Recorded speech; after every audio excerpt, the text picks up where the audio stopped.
अस्सलाम वालेकुम फ्रेंड्स। जब से नई टेक्नोलॉजी के यानी कि N type solar panels market में इंट्रोड्यूस हुए हैं, तब से बहुत सारे लोग कंप्लेंट्स कर रहे हैं कि उन्होंने अपने पुराने सोलर पैनल के साथ जब से ये नए सोलर पैनल लगाए हैं तब से उनको पावर नहीं मिल रही। कुछ लोग बता रहे हैं कि उनके पुराने सोलर पैनल जल गए हैं, नई टेक्नोलॉजी के सोलर पैनल जो हैं वो उसके साथ मैचिंग नहीं हो रही। और कुछ लोग ये भी बता रहे हैं कि उनके सोलर पैनल जो हैं वो सही काम ही नहीं कर रहे और उनको पूरी सोलर पावर नहीं मिल रही।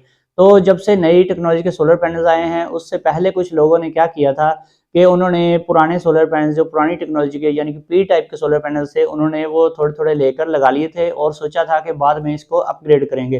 तो अब जब उनके पास बजट आ गया है, तो उन्होंने सोचा कि अब नई टेक्नोलॉजी के क्यों ना सोलर पैनल लगाए जाएँ। ये दोनों टाइप के सोलर पैनल्स इकट्ठे एक स्ट्रिंग में लग सकते हैं या नहीं, इस चीज़ को समझने के लिए आपको सबसे पहले ये जानना होगा कि इन दोनों की इंटरनल केमिस्ट्री क्या है।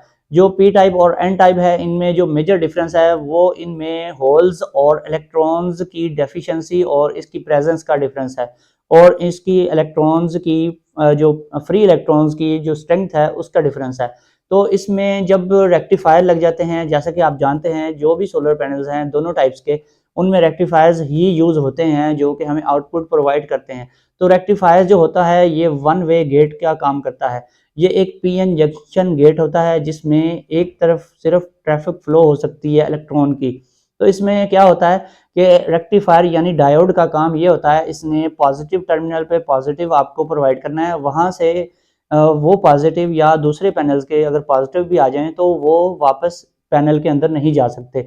तो पॉजिटिव से सिर्फ नेगेटिव जो है वो एंट्रेंस हो सकती है, पॉजिटिव से पॉजिटिव एंट्रेंस नहीं होती।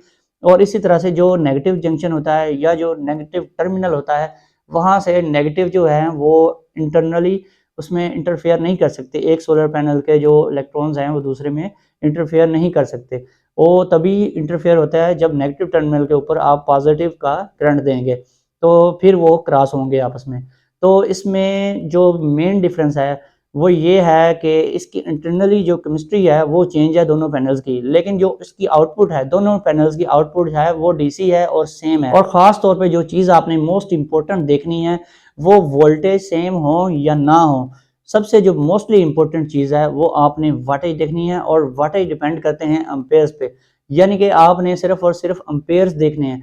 दोनों पैनल्स के अगर एम्पेयर सेम है, यानी कि एक भी 13 एम्पेयर का है, दूसरा पैनल भी 13 एम्पेयर का है, व्हाटएवर जो भी टेक्नोलॉजी है, दोनों पैनल्स की आप स्ट्रिंग अगर बना रहे हैं, जो पी टाइप है या फिर एन टाइप है, तो उनकी आपने सिर्फ और सिर्फ एक ही चीज़ देखनी है जो कि एम्पेयर्स हैं। एम्पेयर सेम होने चाहिए। अगर आप 13 एम्पेयर वाले पैनल के साथ 14 एम्पेयर वाला पैनल लगाएंगे, तो आपकी जो आउटपुट होगी उसमें डिफरेंस आएगा। यानी कि अगर आपने एक स्ट्रिंग बनाई है, बिलफर्ज आपने उसमें 4 पैनल ओल्ड टेक्नोलॉजी के लगाए हैं जो कि पी टाइप हैं, और 4 पैनल आपने नई जो टेक्नोलॉजी है एन टाइप वो लगाए हैं। उसकी 8 पैनल की आप एक बिलफर्ज एक स्ट्रिंग बना लेते हैं। तो उसमें क्या होगा कि अगर आपके पैनल्स के वाटेज का डिफरेंस है, तो वो भी थोड़ा बहुत मैटर करेगा, लेकिन सबसे ज़्यादा जो मोस्टली इम्पोर्टेंट चीज़ है वो एम्पेयर्स हैं। अगर दोनों के 13 एम्पेयर हैं तो फिर कोई प्रॉब्लम नहीं है, आपकी स्ट्रिंग जो है वो आपको बेस्ट परफॉर्मेंस देगी, उसमें कोई भी लाइन लॉसेस नहीं होंगे, कोई भी पावर जो है आपकी लॉस नहीं होगी। और अगर आपके एम्पेयर्स का डिफरेंस है, यानी कि एक पैनल जो है आपको 12 एम्पेयर दे रहा है, दूसरा 13 या 14 एम्पेयर दे रहा है, तो आपको क्या होगा, अगर आपने पूरी एक स्ट्रिंग बनाई है 8 पैनल की, उसमें अगर आप एक पैनल भी छोटा लगा देते हैं, यानी कि जिसके एम्पेयर कम है, छोटे से मुराद यहाँ पे वोल्टेज का डिफरेंस नहीं है, यहाँ पर वाट का डिफरेंस भी नहीं है।